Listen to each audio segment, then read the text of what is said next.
തിരുവനന്തപുരത്ത് RSS നേതാവ് ആത്മഹത്യ ചെയ്തു. തൃക്കണ്ണാപുരത്ത് വിമത സ്ഥാനാർത്ഥിത്വം പ്രഖ്യാപിച്ചിരുന്ന ആനന്ദ് കെ തമ്പിയാണ് ജീവനൊടുക്കിയത്. BJPക്കും RSSനുമെതിരെ ഗുരുതര ആരോപണങ്ങൾ ഉന്നയിച്ച് കുറിപ്പെഴുതി ന്യൂസ് 18 അടക്കമുള്ള മാധ്യമങ്ങൾക്ക് അയച്ച ശേഷമാണ് ആനന്ദ് ആത്മഹത്യ ചെയ്തത്. ജീവിതത്തിൽ പറ്റിയ വലിയ തെറ്റ് RSSകാരനായതാണെന്നും ഭൗതിക ശരീരം കാണാൻ RSSകാരെയും BJPക്കാരെയും അനുവദിക്കരുതെന്നും ആത്മഹത്യാ കുറിപ്പിൽ പറയുന്നു. VV അരുൺ വിവരങ്ങളുമായി. അരുൺ, ഞെട്ടിക്കുന്ന ഒരു ആത്മഹത്യയാണ്. കുറിപ്പ് ഇന്ന് ഉച്ചയ്ക്കും അരുൺ ആനന്ദിനോട് സംസാരിച്ചിരുന്നു എന്നാണ് ഞാൻ മനസ്സിലാക്കുന്നത്. ഈ കുറിപ്പ് മാധ്യമങ്ങൾക്ക് അയച്ച ശേഷം ആത്മഹത്യ ചെയ്യുകയായിരുന്നു. എന്താണ് ഈ ആത്മഹത്യയിലേക്ക് നയിച്ചതെന്നാണ് നമുക്ക് ഈ കുറിപ്പിൽ നിന്ന് മനസ്സിലാവുന്നത്?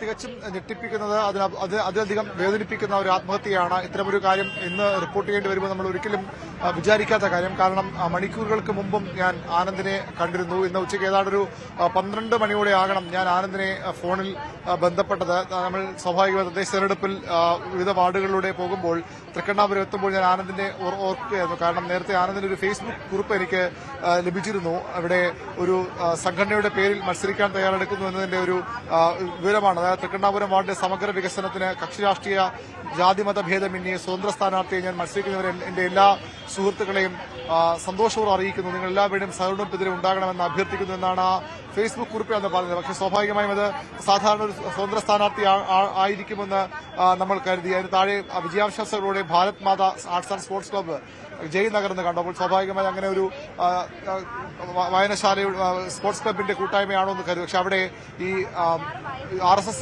ഓഫീസുകളിലുള്ള ഭാരതാംബയുടെ എന്ന് പറയുന്ന ആ ചിത്രം അതിനൊപ്പമുണ്ട്. അപ്പോഴാണ് സ്വാഭാവികമായി ഇയാളൊരു RSS ബന്ധമുള്ള BJP ബന്ധമുള്ള ആളാകില്ലേ എന്ന സംശയം ഉയർന്നത്. അങ്ങനെയാണ് അന്വേഷിച്ചത്. അവിടെ നിന്നാണ് ആനന്ദ് അവിടെ ഇങ്ങനെ മത്സരിക്കുന്ന കാര്യം ശ്രദ്ധയിൽപ്പെട്ടത്.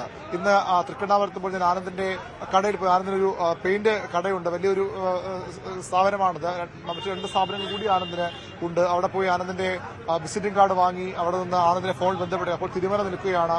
15 മിനിറ്റകം വരാമെന്നോട് പറഞ്ഞു. ഞാൻ അവിടെ കുറച്ച് കഴിഞ്ഞ ശേഷം വീണ്ടും അവിടെ എത്തി. എന്നെ വിളിച്ചു ആനന്ദ്.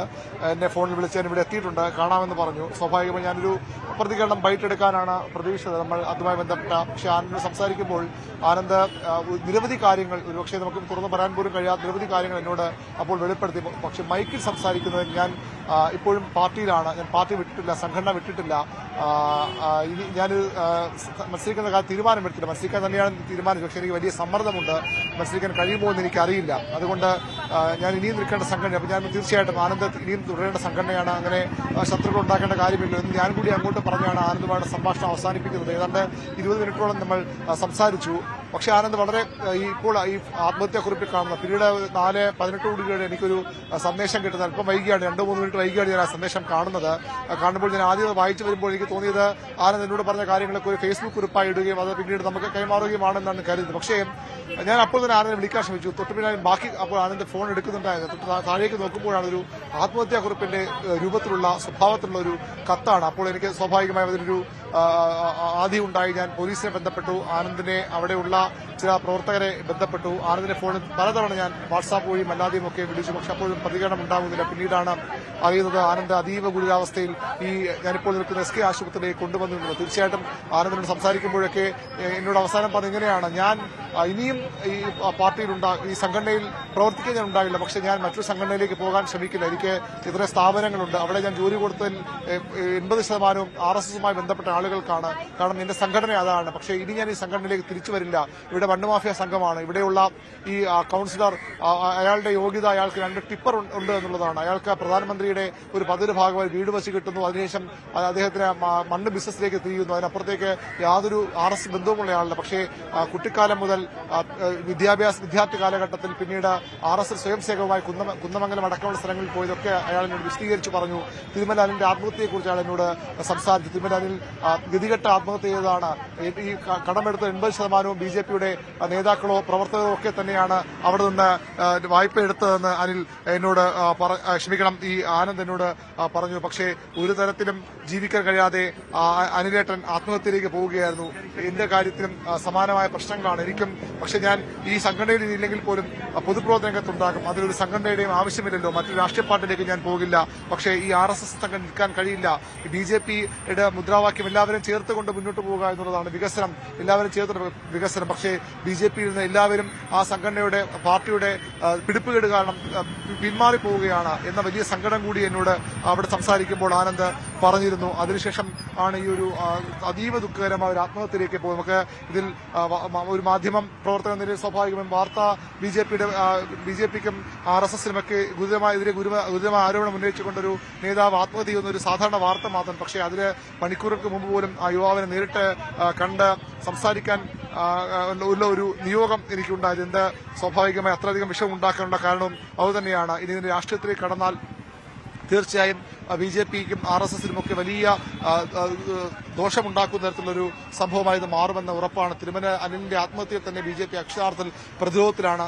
തലസ്ഥാനത്തെ നഗരസഭ പിടിക്കാനൊരുങ്ങുന്ന പാർട്ടിയാണ് BJP. അവർക്ക് സ്വാഭാവികമായും ഇത്തരമൊരു സംഭവത്തിന് പോലും വിശദീകരണം നൽകാൻ കഴിയാതെ നിൽക്കുമ്പോഴാണ് ഇത്തരത്തിൽ അതീവ ഗുരുതരമായ ആരോപണം ആത്മഹത്യാക്കുറിപ്പായി എഴുതി വെച്ചുകൊണ്ട് ഒരു സജീവ RSS നേതാവ്, സജീവ BJP പ്രവർത്തകൻ ഇങ്ങനെ ആത്മഹത്യയിലേക്ക് പോകുന്നതും തനിക്ക് സീറ്റ് കിട്ടാത്തതിന്റെ വിഷമമുണ്ട്. അതിൽ തന്നെ ഒറ്റപ്പെടുത്തിയ പ്രവർത്തകരുടെ തന്നെ ഒപ്പം നടന്നവരുടെ കുറ്റപ്പെടുത്തലുകളുണ്ട്. അങ്ങനെ എല്ലാം കൊണ്ടും പിടിച്ചു നിൽക്കാൻ കഴിയാതെ ആ യുവാവ് ആത്മഹത്യയിലേക്ക് പോവുകയായിരുന്നു. BJP-യിൽ നിന്നും RSS-ന് കടുത്ത മാനസിക സമ്മർദ്ദം തനിക്കുണ്ടായെന്ന് അദ്ദേഹം പറയുന്നു. അതിന്റെ അവസാന വാക്കിൽ അദ്ദേഹം അവസാന വരിയിലൊക്കെ പറയുന്നത് തന്റെ സാമ്പത്തിക സ്ഥിതിയെക്കുറിച്ചൊക്കെ വളരെ വ്യക്തമായി പറയുന്നുണ്ട്. കടത്തെക്കുറിച്ചും തന്റെ വരുമാനത്തെക്കുറിച്ചും സമ്പാദ്യത്തെക്കുറിച്ചും ഒക്കെ പറയുന്നുണ്ട്. എങ്ങനെ കടം തീർക്കാമെന്ന് പറയുന്നുണ്ട്. അവിടെ അവസാന ഭാഗത്ത് അദ്ദേഹം പറയുന്നത് ഇങ്ങനെയാണ്: എന്റെ ഭൗതിക ശരീരം എവിടെ കൊണ്ട് കുഴിച്ചിട്ടാലും സാരമില്ല, പക്ഷേ BJP പ്രവർത്തകരും RSS പ്രവർത്തകരും ആ ഭൗതിക ശരീരം കാണാൻ പോലും അനുവദിക്കരുതെന്ന് ഞാൻ വിനീതമായി അഭ്യർത്ഥിക്കുന്നു. എന്റെ ജീവിതത്തിൽ പറ്റിയ ഏറ്റവും വലിയ തെറ്റ് ഞാനൊരു RSS-കാരനായി ജീവിച്ചിരുന്നു എന്നതാണ്. ഈ മരണത്തിന് തൊട്ടു മുമ്പ് വരെയും ഞാനൊരു RSS-കാരൻ RSS പ്രവർത്തകനെ മാത്രമാണ് ജീവിച്ചിരുന്നത്. അതുതന്നെയാണ് എനിക്ക് ഇന്ന് ആത്മഹത്യ ചെയ്യാനുള്ള അവസ്ഥയിലേക്ക് കൊണ്ടെത്തിച്ചത്. ഇനിയും ഒരാൾക്കും ഇത്തരത്തിലൊരു ഗതി ഉണ്ടാവരുത് എന്ന് ഭഗവാനോട് പ്രാർത്ഥിച്ചുകൊണ്ട് നിർത്തുന്നു എന്ന് ആനന്ദ് കെ തമ്പി എന്ന് പറഞ്ഞുകൊണ്ടാണ് ആ യുവാവ് ഇത്രയധികം RSS വിശ്വസിച്ച, ഇത്രയധികം BJP-യോ ചേർന്നു പോയ ഒരു യുവാവ് ആത്മഹത്യയിലേക്ക് തന്റെ ജീവിതം അവസാനിപ്പിക്കാൻ തീരുമാനിച്ചത്. അതിന് തുടക്കത്തിലും അദ്ദേഹം പറയുന്നത് തന്നെയാണ്. തദ്ദേശ തെരഞ്ഞെടുപ്പിൽ തൃക്കണ്ണാപുരം വാർഡിൽ സ്വതന്ത്ര സ്ഥാനാർത്ഥിയെ മത്സരിക്കാൻ തീരുമാനിച്ചിരുന്നു. തൃക്കണ്ണാപുരം വാർഡിൽ സ്വതന്ത്ര സ്ഥാനാർത്ഥിയെ മത്സരിക്കാനുള്ള കാരണം തൃക്കണ്ണാപുരം വാർഡിലെ BJP ഏരിയ പ്രസിഡന്റായിട്ടുള്ള ആലപ്പുറം കുട്ടൻ എന്നറിയപ്പെടുന്ന ഉദയകുമാർ, നിയോജക മണ്ഡലം കമ്മിറ്റി മെമ്പർ കൃഷ്ണകുമാർ, RSS-ന്റെ നഗർ കാര്യവാഹക് രാജേഷ് എന്നിവർ ഒരു മണ്ണ് മാഫിയയാണ്. അവരുടെ നിയമവിരുദ്ധമായ പ്രവർത്തനങ്ങൾക്ക് അധികാരത്തിന്റെ ഒരു ആൾ വേണം. അതിനുവേണ്ടിയാണ് മണ്ണ് മാഫിയക്കാരനായ വിനോദ് കുമാറിനെ, അനി എന്ന വിനോദ് കുമാറിനെ ഇപ്പോൾ തൃക്കണ്ണാപുരത്ത് BJP പ്രഖ്യാപിച്ച സ്ഥാനാർത്ഥിയാക്കിയത്. ഞാൻ എന്റെ 16 വയസ്സ് മുതൽ RSS-ന്റെ പ്രവർത്തകനാണ്. തുടർന്ന് MG കോളേജിൽ ബിരുദ വിദ്യാർത്ഥിയായി പഠിക്കുമ്പോൾ ഞാൻ RSS-ന്റെ മുഖ്യ ശിക്ഷകായും കോളേജ് യൂണിയന്റെ യൂണിവേഴ്സിറ്റി യൂണിയൻ കൌൺസിലായും ഒക്കെ പ്രവർത്തിച്ചിട്ടുണ്ട്. അതിനുശേഷം RSS-ന്റെ പ്രചാരകായി മുഴുവൻ സമയ പ്രവർത്തകനായി കോഴിക്കോട് കുന്നമംഗലം താലൂക്കിൽ പ്രവർത്തിച്ചു. അതിനുശേഷം തിരിച്ചു വന്ന തിരുവനന്തപുരത്ത് RSS-ന്റെ തിരുമല മണ്ഡലം, തൃക്കണ്ണാപുരം മണ്ഡല കാര്യവാഹ് തുടങ്ങി വളരെ പ്രധാനപ്പെട്ട പദവികളിൽ പ്രവർത്തിച്ചു വന്ന ഒരു യുവാവായിരുന്നു ഇപ്പോൾ മരണപ്പെട്ട ആനന്ദിന്റെ കുടുംബാംഗം നേരത്തെ ഇവിടെ എത്തിയത്. തീർത്തും വിഷമകരമായ അവരുടെ അവസ്ഥ നമ്മൾ നേരിട്ട് കണ്ടതാണ്.